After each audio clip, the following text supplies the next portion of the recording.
사람들이 살면서 가장 안타까움을 느낄 때가 언제일까? 여러 가지 요인이 있을 수 있겠지만 지극히 당연한 것이 당연하지 못할 때, 그때 많은 안타까움을 느끼는 것 같아요. 예를 들면 교회가, 성도들이 주일이 되고 예배 시간이 되면 당연히 교회에 모여서 예배해야 되는데 그 당연한 것이 당연히 행해지지 않을 때 참 안타까워하고, 그럴 때 우리가 불행을 직감하게 되는 것 같습니다. 지극히 정상적이어야 할 것이 비정상적이 될 때, 그럴 때 사람들은 불안을 느끼게 되고 그 당연함이 당연하지 못한 것에 대해서 이 불만과 원망의 감정을 표출하게 되는 것 같습니다. 그럴 때 가장 고통스러움을 느끼고 내가 왜? 라고 하는 그런 의문을 가지면서 분노와 정오를 드러내기도 하고 드러낸 삶을 너무 쉽게 포기하는 것 같기도 합니다. 그리스도인에게 있어서 이 당연함은 무엇이어야 하는가?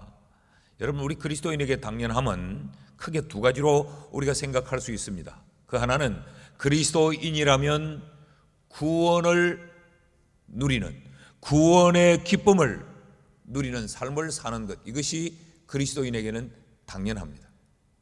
세상의 사람들은 삶의 환경에 휘둘리지만 우리 그리스도인들은 내가 구원받았다라고 하는 이 하나의 사실로 어떤 상황과 어떤 환경에서도 기뻐하고 즐거워해야 하는 것, 이것이 그리스도인의 당연한 삶이에요. 바울은 이 빌립보서 1장에서 자기가 여러 가지 환경에 처하였지만 전혀 기뻐할 수 없는 지극히 당연함임에도 불구하고 그것이 당연하지 못한 그런 상황에 처했으나, 그러나 그리스도인이 당연히 누려야 될 그 기쁨을 나는 누리고 있다라고 바울이 빌립보 교회 성도들에게 가르쳤습니다. 내가 지금 옥중에 있지만 또 이 옥중에 있는 것도 억울하게 내가 감옥에 구류되어 있지만 또 내가 감옥에 있는데 어떻게 같이 신앙의 삶을 살던 사람들이 나의 마음의 괴로움과 고통을 더하려고 불순한 동기로 나를 더 괴롭히려고 하는 저런 행위를 하는 것, 이름에도 불구하고 나는 기뻐한다. 나는 전혀 구원의 감격 때문에 내 삶이 흔들리지 않고 나는 기뻐한다라고 간증을 하지요. 그런가 하면 바울은 1장에서 이어 말하기를 구원받은 자가 당연히 살아야 될 그 삶이 뭔가, 그것은 구원받은 자다운 공적인 삶을 사는 것이다 라고 말했습니다. 그래서 그는 복음에 합당하게 생활해라. 우리의 삶의 상황은 늘 바뀌어질 수 있다. 늘 변화될 수 있다.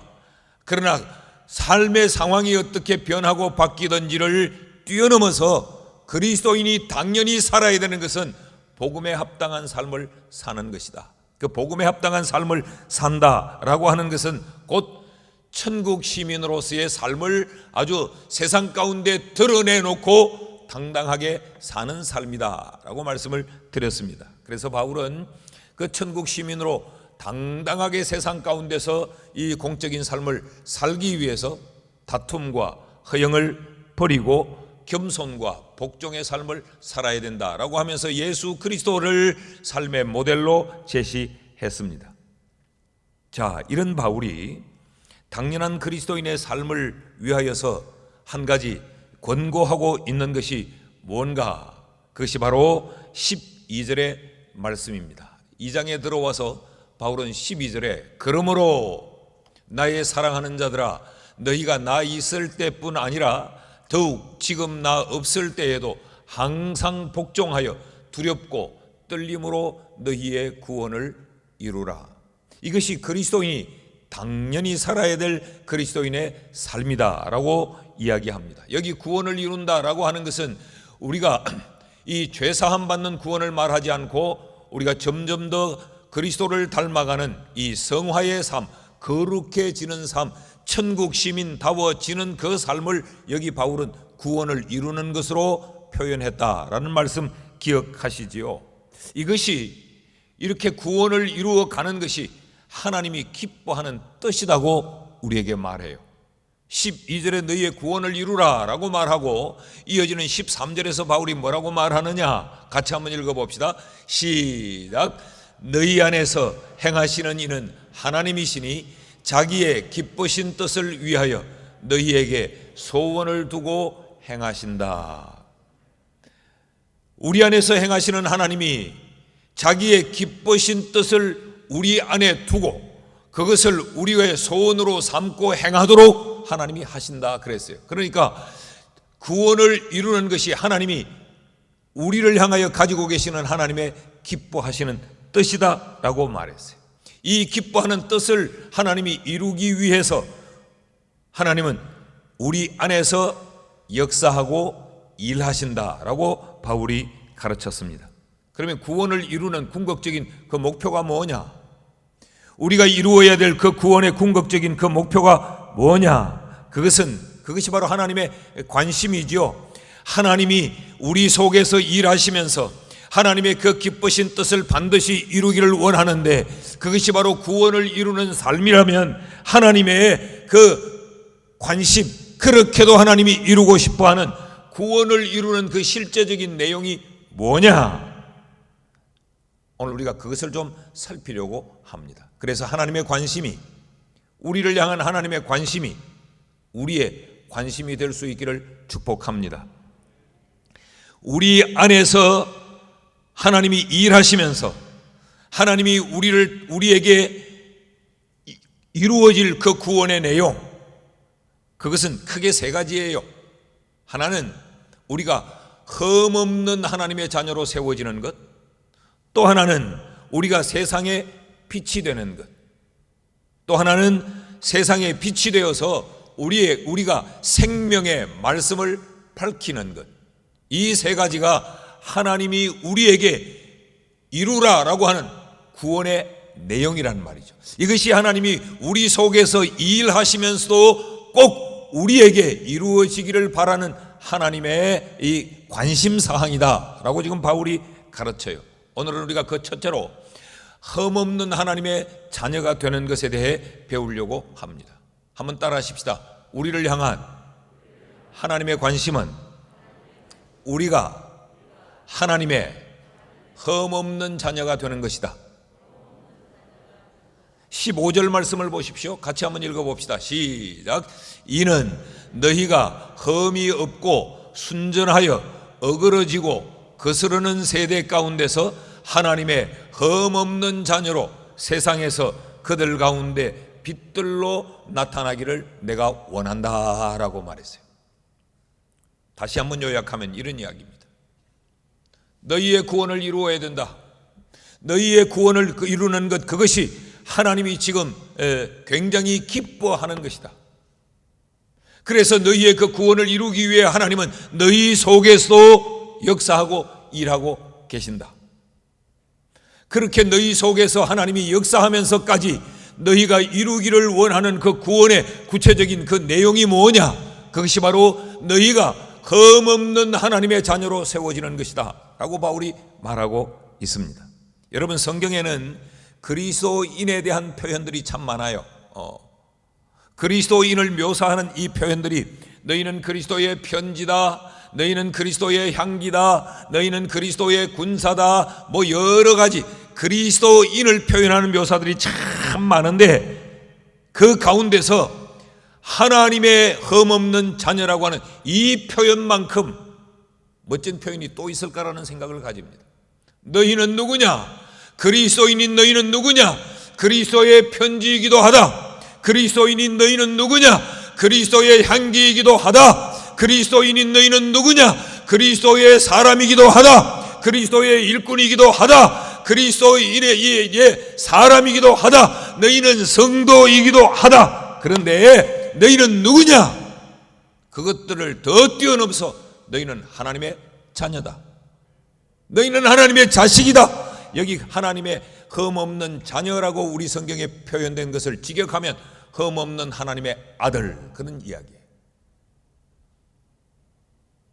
여러분, 이 표현이 얼마나 영광스러운 표현이에요. 이런 신분의 구원을 얻은, 하나님의 자녀라고 하는 신분의 구원을 얻은 너희가 이제 이루어가야 될 그 삶이 뭐냐? 하나님의 흠없는 자녀로 세워지는 것. 그것이 바로 너희를 향한 하나님의 관심이다. 여러분, 하나님은 오늘 우리에게 어떤 관심을 가지고 계시는가? 우리가 하나님의 자녀인데 흠없는 하나님의 자녀로 세워지는 것, 그것이 하나님의 관심이에요. 이것이 하나님이 이것을 이루는 것을 하나님이 기뻐하시는 뜻이라고 말했어요. 그래서 하나님은 오늘도 우리 속에 성령으로 와 계시면서 우리 속에서 우리를 움직이고 우리를 권고하고 우리 속에서 일하고 계신다고 성경이 가르치고 있습니다. 이것은 보편적인 표현이 아닙니다. 이것은 굉장히 선택적이고 제한적인 표현이에요. 하나님의 흠없는 자녀라고 하는 것은, 이건 모든 사람들에게 다 주어진 것은 아닙니다.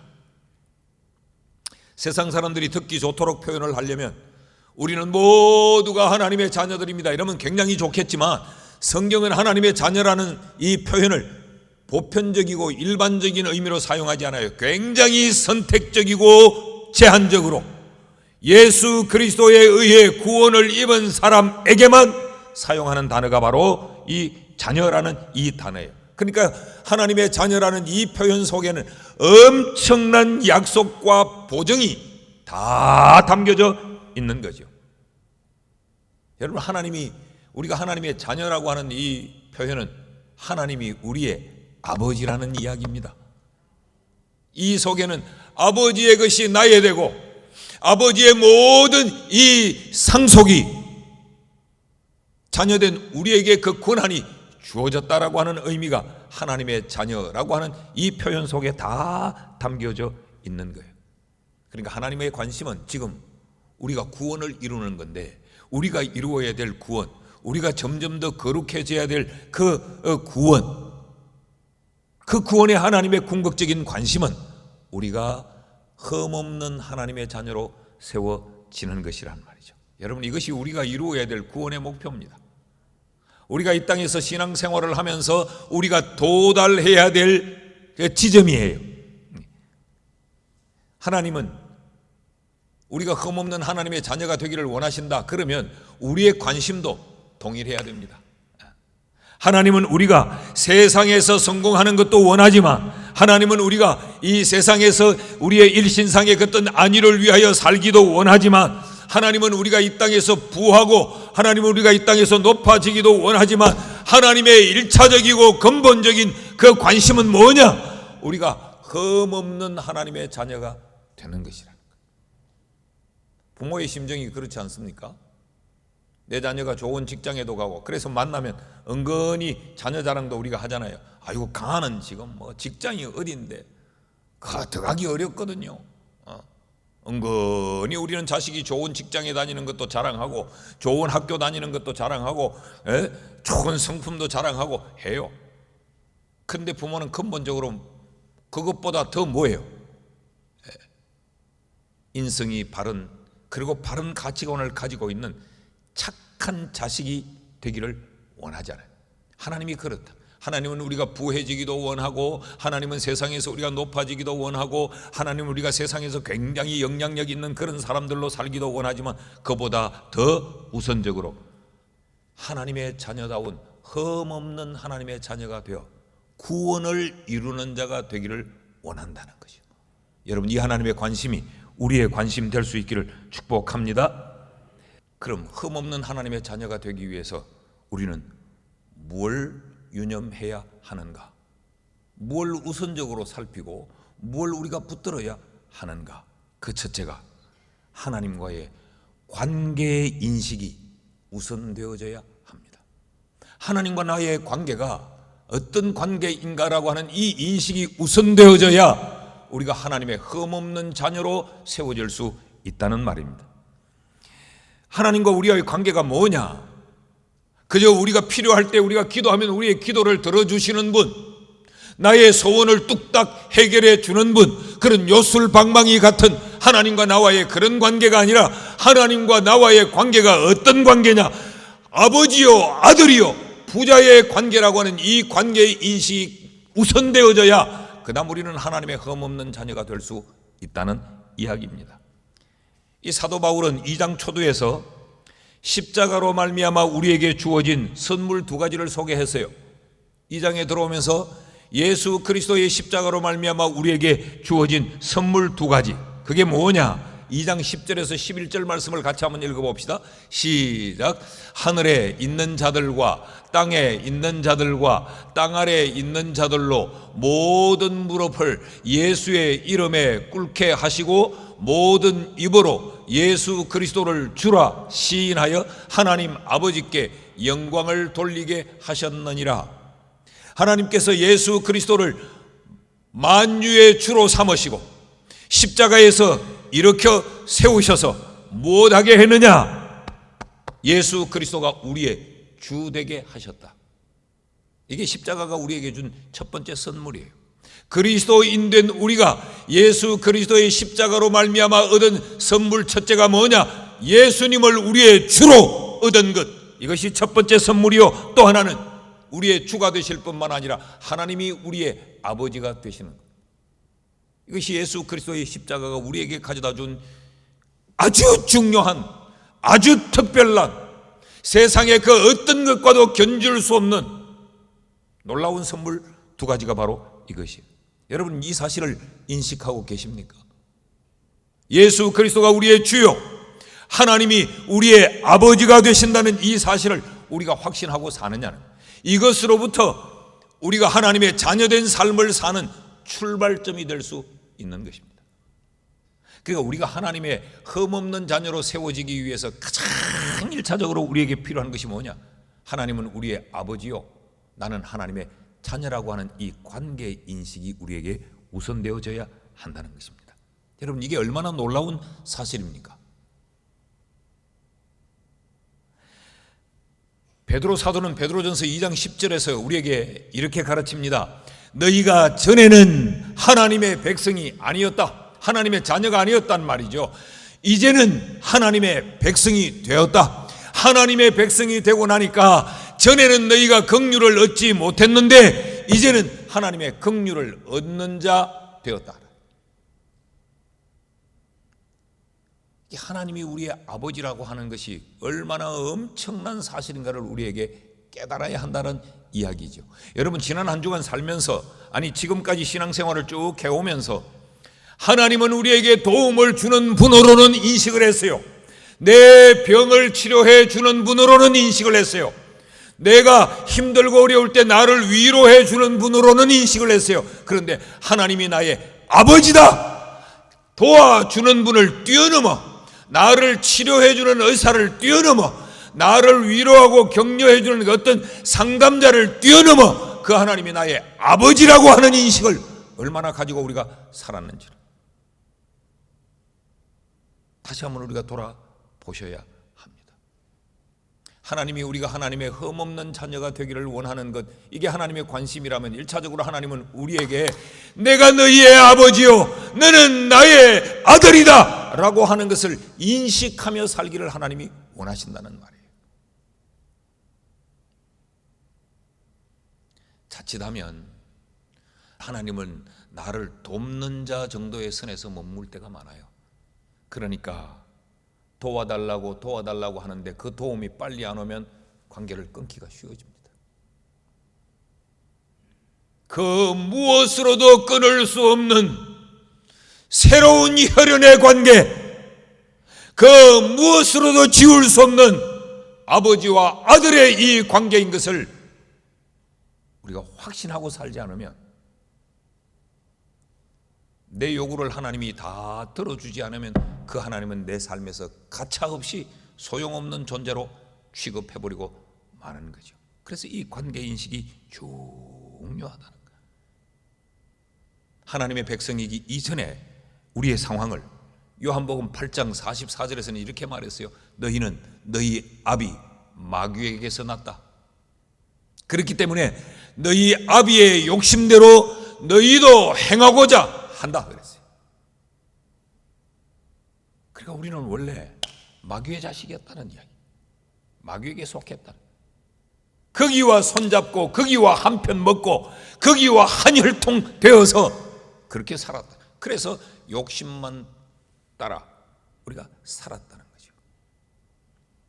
그런데 그런 우리를 하나님의 백성되게 만들어서 로마서 8장 이 15절에 보면 너희는 다시 무서워하는 종의 영을 받지 아니하고 양자의 영을 받았으므로 우리가 하나님을 아빠, 아버지라 부르게 되었나니라. 이게 얼마나 엄청난 관계냐. 여러분, 병원의 의사는 내게 돈을 받고 내 병에 대해 관심을 가지고 치료를 해 줍니다. 그러나 그 의사로서 내게 자신이 할 수 있는 것을 다 할 뿐이지 그 사람은 내가 죽건 살건 큰 관심은 없습니다. 의사가 자기 치료하고 자기가 수술했던 환자가 죽었다고 해서 대성통곡하며 무덤을 찾아오고 때마다 길마다 그를 기억하고 제사를 지내고 산소에 벌초를 하고 하지 않아요. 관계가 의사와 환자의 관계였지 부모와 자식 간의 관계, 가족의 관계가 아니기 때문에 그렇습니다. 아니기 때문에 그래요. 지금 하나님은 우리가 하나님의 흠없는 자녀가 되기를 원한다. 이 말 속에는 내가 네의 애비요 네가 나의 자식이라고 하는 이 관계를 얼마나 철저히 확신하면서 네가 사느냐? 라는 질문이기도 합니다.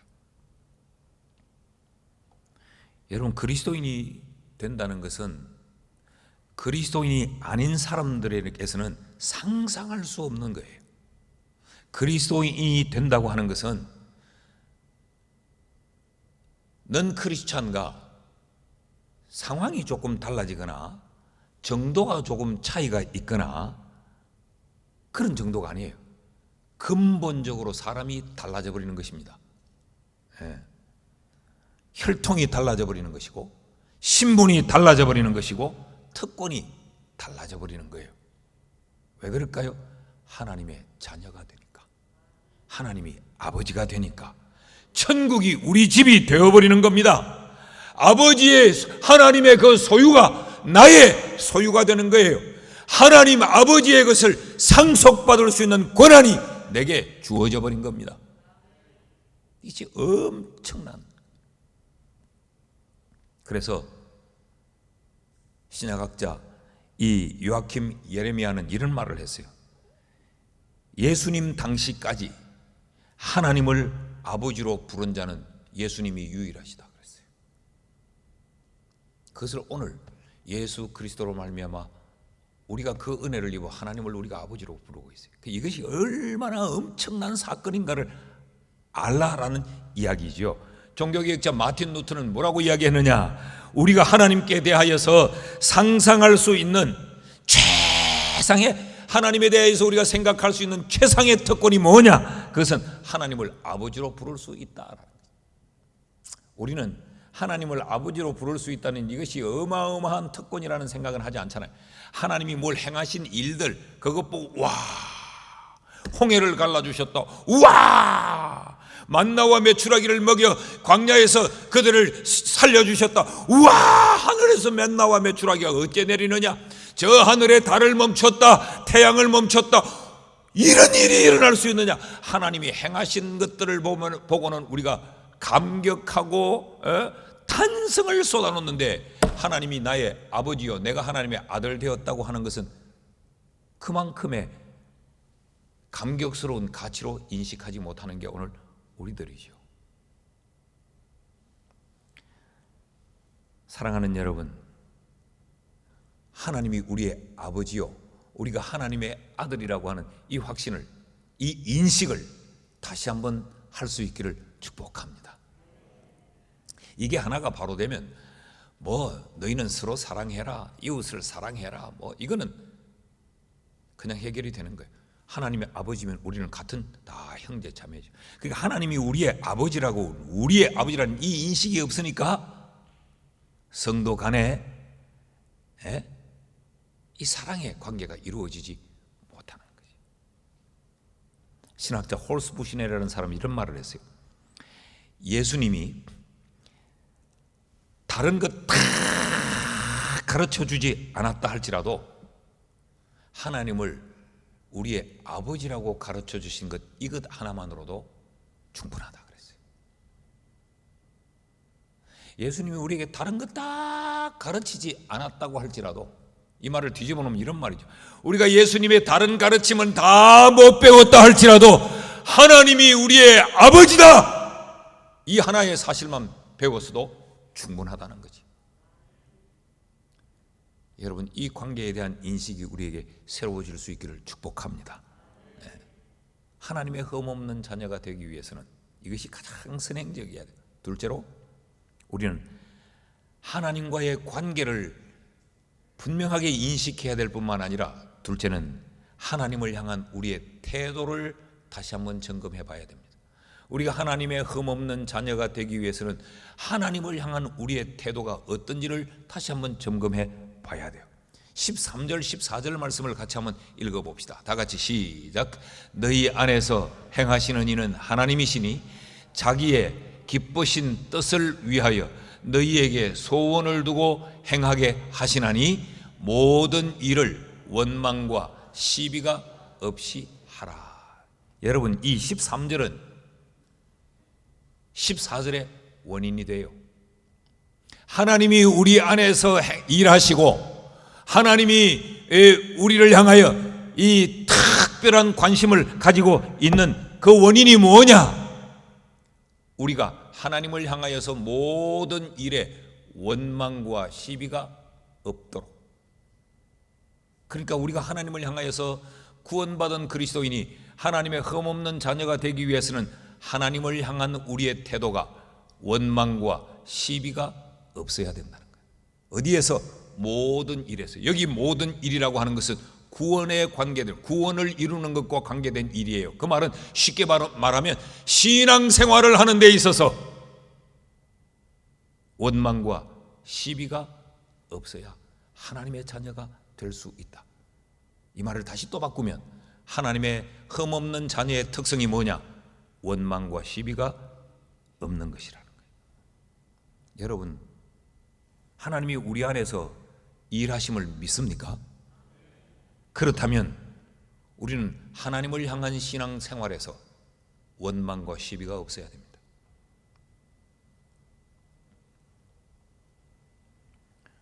원망이 무엇인지를 몰라서 우리가 원망합니까? 원망은 완악한 도덕적 반역의 표시예요. 이 원망은. 그러니까 원망은 근본적으로 무엇으로부터 출발하느냐? 사랑이 없는 데서부터 원망이 시작됩니다. 부모가 아무리 못해줘도 부모를 사랑하는 마음이 있으면 부모에게 원망하지 않지. 그런데 그 사랑의 마음이 없으면 부모에 대하여 반역하잖아요. 그래서 도덕적으로 부도덕한 행위들이 거기서 나오는 거예요. 말을 함부로 해버리고 행동 함부로 하고, 이런 부도덕한 행위들이 거기서 표출이 되죠. 이게 원망이라는 거예요. 시비는 뭐냐? 이 디스퓨팅, 시비는 불신의 자리에서 일어서는 도발적인 행위. 그러니까 이 시비는 불신으로부터 시작되는 일체의 행위들을 말하는 거예요.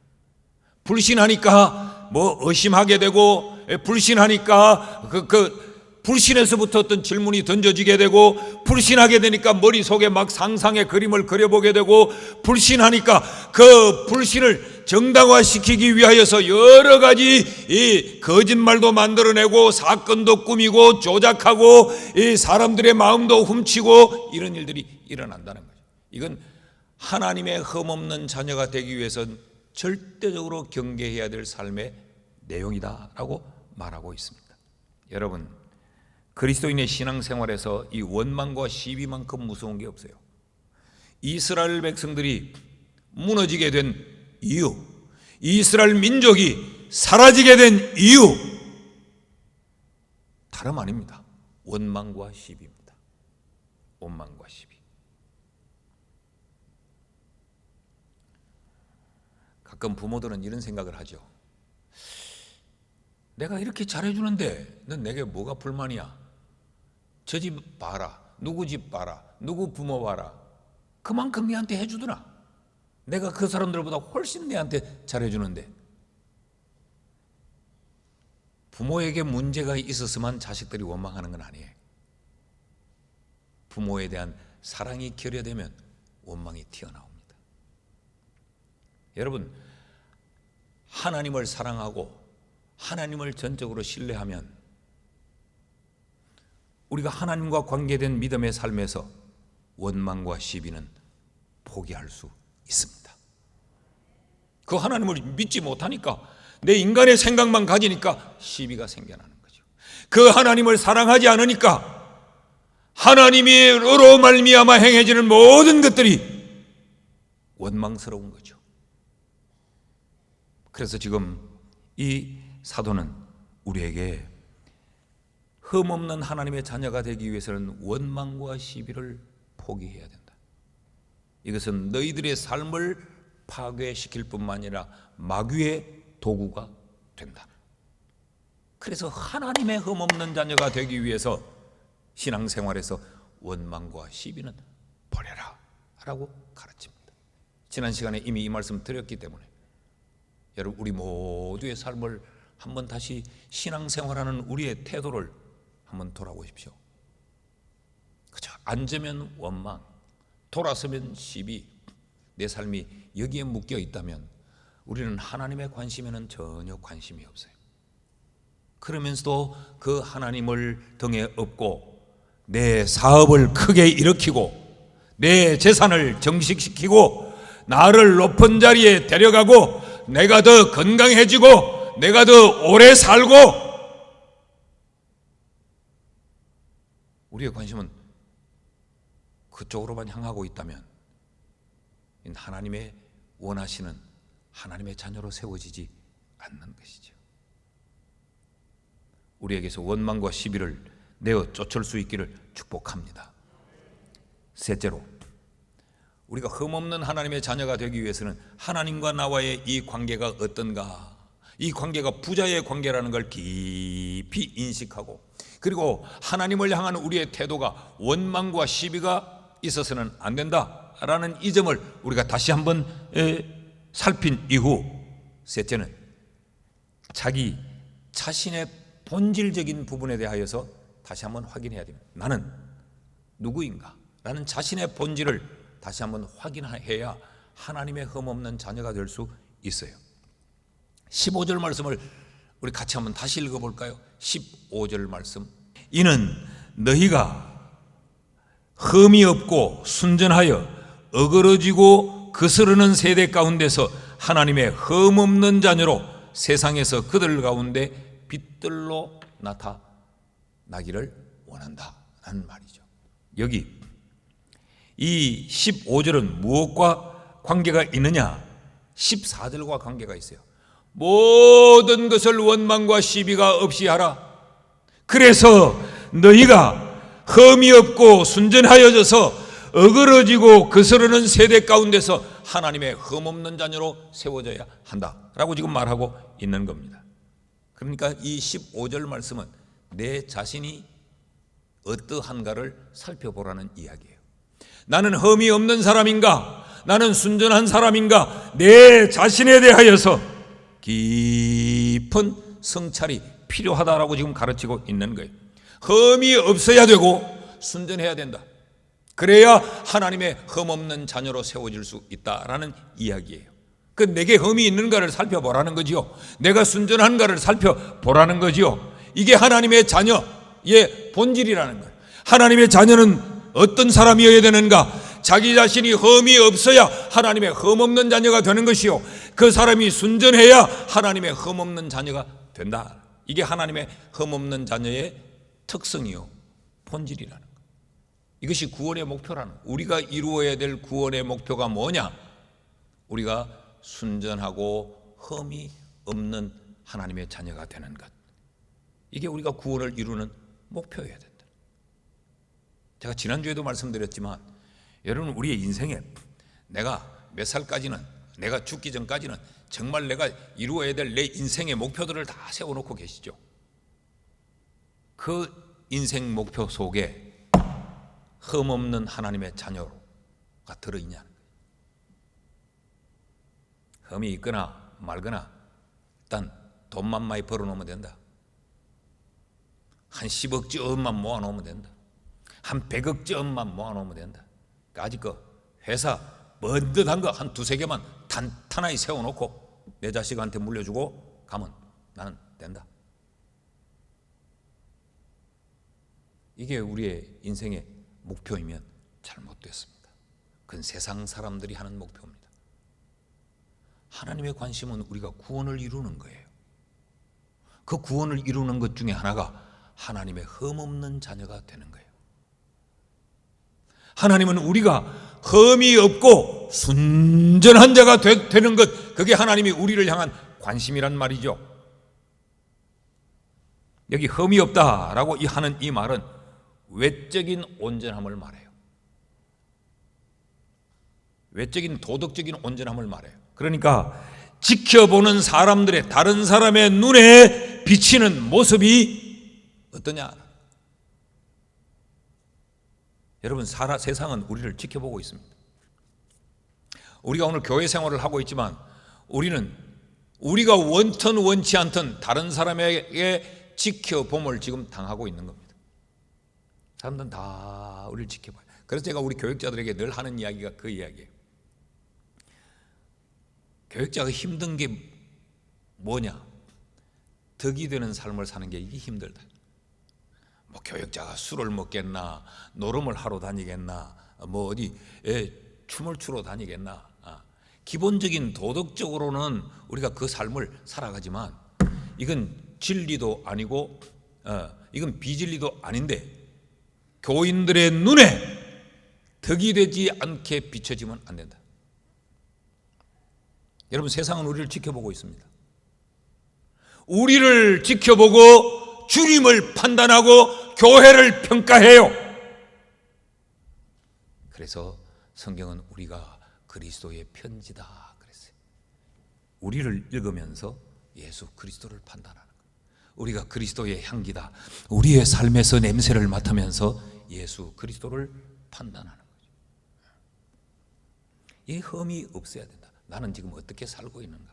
교회 와서 기도는 엄청 많이 하는데 맨날 교회 간다, 교회 간다, 교회, 동네 사람들 어디 가나 교회 간다, 교회 간다, 교회 간다 하는데 그 교회 동네에서 전혀 덕이 되지 못해요. 그래서 우리 장로님들에게 내가 교회의 일꾼을 세울 때 쭉 체크하는 그 평가 항목 가운데 하나가 사회적 평가는 어떠냐, 주변의 평가는 어떠냐. 아주 구두쇠 중에 구두쇠요, 노랭이 중에 노랭이요. 이웃과는 전부 원수가 지고 사는 거. 아파트에서 혀를 내두른가, 그 사람 등장하면. 이래서는 하나님의 흠없는 자녀로 세워질 수 없다. 그런 얘기. 나를 살펴보라. 흠이 없고 또 하나는 순전해야 된다라고 말했어요. harmless, 순전해야 된다. 이 말은 내면적인 온전함을 말해요. 내면적인 온전함. 마음 깊숙한 곳에 숨어있는 드러나지 아니한 나의 이 참모습, 그것이 어떤가를 점검해 보라는 거예요. 여러분, 하나님의 자녀는, 하나님의 흠없는 자녀는 속 사람이 순수해야 됩니다. 같은 교회 와서 우리가 다 신령한 것처럼 말하고 그걸 피하면 하나님이 영광이 되겠나? 하나님이 기뻐하시겠나? 늘 하나님 우는, 하나님 우는 하면서 오름을 이야기하고 사랑을 이야기하는데 내 속에는 불신과 시비와 원망과 허영과 다툼과 이런 마음대로 가득 차 있다면 그건 순수하지 못한 거예요. 그건 하나님의 자녀가 될 수, 하나님의 자녀의 흠없는 자녀로 세워질 수 없다는 거죠. 요즘 젊은 사람들이 언어로 쓰는 말 가운데 하나가 겉바속촉이라는 말이 있어요. 뭘 음식을 먹어도 겉은 바싹하고 속은 촉촉한 게 그렇게 좋대요. 요즘 뭐든지 말 만들면 돼요. 겉바속촉. 하나님의 흠없는 자녀는 어떻게 해야 되느냐? 그래서 저도 하나 만들어 봤어요. 겉바속불. 겉은 발라야 하는 게 당연하고 속도 정직해야 된다. 겉바속정. 불의가 없어야 된다. 세상 사람들이 우리를 보고 기겁하는 이유가 겉은 얼마나 경건한 척하고 거룩한 척하고 늘 바른 사람처럼 하는데 속에는 아주 음흉한 생각들을 가지고 있고 속에는 불신과 불의로 가득 차 있고 하나님의 흠없는 자녀로 세워질 수 없다는 거예요. 말씀을 맺습니다. 여러분, 하나님의 관심은 우리가 하나님의 흠없는 자녀가 되는 데 있어요. 근데 우리는 하나님의 흠없는 자녀가 되기보다는 하나님을 등에 업고 하나님으로부터 우리의 필요를 얻어내려고만 하는 데서 멈추고 있지는 않는지 우리를 다시 한번 살펴보셔야 합니다. 하나님의 자녀다 나는. 하나님이 우리의 아버지다. 그래서 나는 신앙의 삶을 살아가면서 원망과 시비는 나는 포기한다. 그리고 나는 흠없고 순전한 사람으로 나를 세워가야 된다. 여러분, 하나님이 우리를 구원해 주셨어요. 이제 구원을 이루어가는 것은 우리의 책임이에요. 그 수준에 맞도록. 그래서 나는 우리 반야월 교회 오늘 특별히 일부 예배 나온 성도들이 하나님의 흠없는 자녀로 세상 가운데 세워지는 이런 은혜가 있기를 주의 이름으로 축복합니다. 하나님의 관심이 우리의 관심이 되어져서 하나님 얼마나 기뻐하겠어요. 내 관심 갖고 있는데 너도 관심이 똑같구나. 동상이몽이 되지 않는 이런 성도가 되기를 주의 이름으로 축복합니다.